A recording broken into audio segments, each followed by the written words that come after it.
होती है। Question number 1 से लेकर 100 तक पहुंचना जरूरी होता है। इसके बीच में अगर 5 सवाल छूट भी जाए ना तो भी कोई फर्क नहीं पड़ता, कोई दिक्कत की बात नहीं है, लेकिन 1 से लेकर 100 तक जो पहुंच गया वो असली होता है। गलती क्या होती है, दिक्कत क्या होती है, हम सवालों के साथ द्वंद्व करना शुरू कर देते हैं। नहीं समझ में आया तो उसके साथ लड़ना शुरू कर देंगे, ऐसे कैसे तुम नहीं बनोगे, जरा हम भी देखते हैं तुम में अकड़ कितना है। वो काम नहीं करना बैठ के पेपर में। 100 तक पहुंचेंगे, रिवीजन अभी से लगातार करते रहेंगे।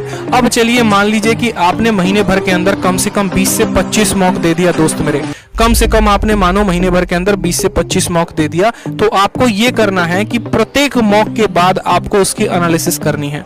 ठीक है, क्या करना है आपको, तो उसकी एनालिसिस करनी है। जैसे मानिए मैंने एक मॉक दिया, उस मॉक में मैंने ये देखा कि मानो यहाँ सवाल जो आया था वो कितना टाइम टेकिंग था, क्या दूसरों को उतना टाइम लग रहा था तो मुझे भी उतना ही लगा, या मैं उससे और शॉर्ट में कर सकता था।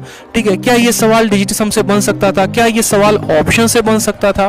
ठीक है, इसमें कौन से ऐसे फॉर्मूला का प्रयोग हुआ था जो मुझे नहीं आ रहा था, अगर मुझे नहीं आ रहा था तो मुझे वो सीखना है।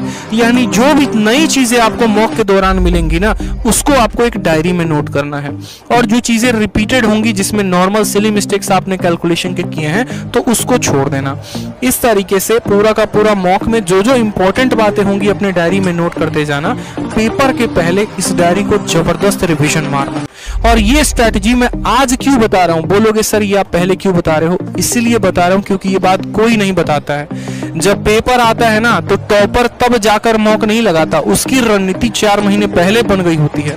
अगर मैं आपसे बात करूं, आप अभी जाके उन सीरियस कैंडिडेट को देखो, उन्होंने आज से ही पढ़ाई शुरू कर दी है, उनकी टेबल पे आज से ही किताबें आ गई हैं, उनके जो है मॉक टेस्ट हो गए, उनके नोट्स हो गए, अभी ही टेबल पे सज गए हैं और अभी से वो युद्ध की तैयारी कर रहे हैं। इसीलिए वॉलपेपर भी युद्ध की तरह था कि ये जो एग्जाम है किसी जंग से कम नहीं है। यहाँ पर भी आपको किसी को हराकर आगे बढ़ना है, अपनी नौकरी पक्की करनी है, तो अपने आप को औरों से बेहतर साबित करना पड़ेगा कि आप ही बेस्ट क्यों हो, आप ही को नौकरी क्यों मिलेगी। तो आप में वो काबिलियत होनी चाहिए, आपका कैलकुलेशन स्ट्रांग होना चाहिए, आपको जीएस अच्छे से आना चाहिए, आपको रीजनिंग तगड़ा होना चाहिए, इंग्लिश में वोकैबुलरी याद होनी चाहिए, आपके मैथ का सवाल देखते चुटकियों में बना दो, मॉक पे जबरदस्त प्रैक्टिस होनी चाहिए, तो बनोगे भाई एक टॉपर। मिथ में मत रहना, लास्ट में 10 दिनों में जाके ये मत सर्च करना last 10 days strategy to crack CGL.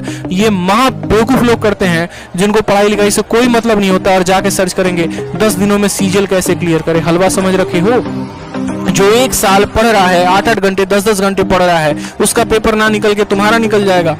इसलिए अभी से रणनीति बना के रखोगे, एनालिसिस करते रहोगे, डायरी में नोट करते रहोगे, इस बात को ध्यान दो। छोटी छोटी चीजें हैं जिस पर पूरा